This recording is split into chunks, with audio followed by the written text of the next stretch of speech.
Hello everyone.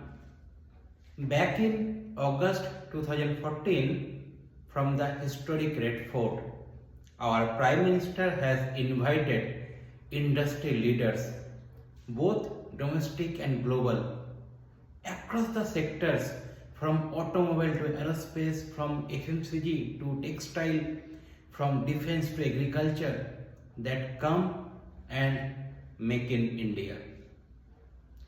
Just around 45 days later, in September 2014, the government has officially launched the flagship Make in India program.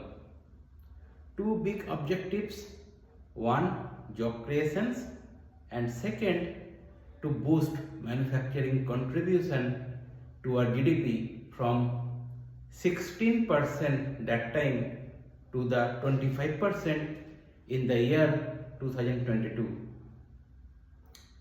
But now we are in 2025, 11 years later.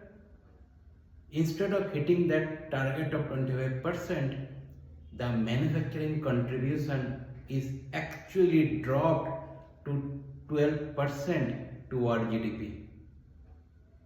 Hello, my name is Kaushik, and today let's dive into this flagship program with all facts and figures that why it could not hit the mark.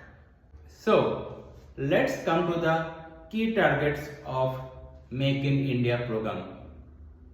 1.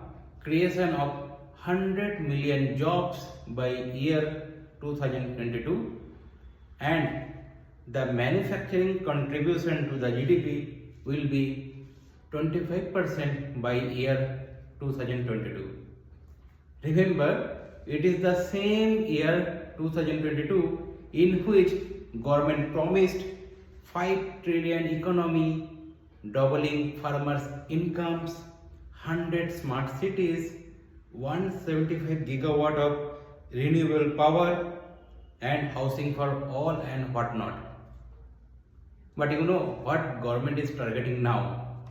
They are saying by year 2045, the manufacturing contribution of GDP will be 23%. That is their target. Anyway, let's come to the pillars in which they are claiming so.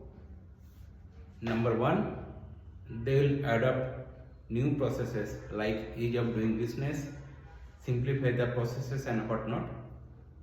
Second, new infrastructure. They will create new infrastructure, roads, new industrial corridor and so on. Third, new sectors like they want to boosting the electronics and semiconductor production. And third, new mindset, innovations and so on. Yes, there are some achievements of course, but let me reiterate what goes wrong, and that's why the Make in India flagship program has failed. Top on my list will be the number 1, the note ban, demonetization. It was a useless exercise and it is a kind of self-side goal due to which the investor confidence has been dropped drastically. The second is GST implementation. Yes, again the intention was good, but due to the wrong, flawed implementations, the investors suffered a lot. Third, of course, we cannot neglect the impact of COVID, but it's also true that even after COVID, government could not achieve the key indicators of pre-COVID era. Fourth, the PLI scheme by the government. Here in these schemes, there are lots of confusions and the incentive and which product, which services, there are lots of ambiguity in that scheme. Fifth, the China plus one policy after COVID. In this time, when the companies were thinking of going beyond China with new manufacturing setup, Yes, it happened, but most of the companies came out from China, but they put the setup in Vietnam, Philippines, Indonesia, Southeast Asian countries, and so on. Very few came to India. Sixth, the foreign policy and diplomacy. Here there is a lots of lacuna over diplomacy and relationships with our other foreign countries. And number 7, it is big, the trade deficit between China and India. In 2014, the trade deficit was only $58 billion, and now in 2025, the trade deficit between China and India gone up to $110 plus billion, which indicate that the Make in India program could not happen, and actually we are importing more from China. We are only banning China on our WhatsApp and Instagram status.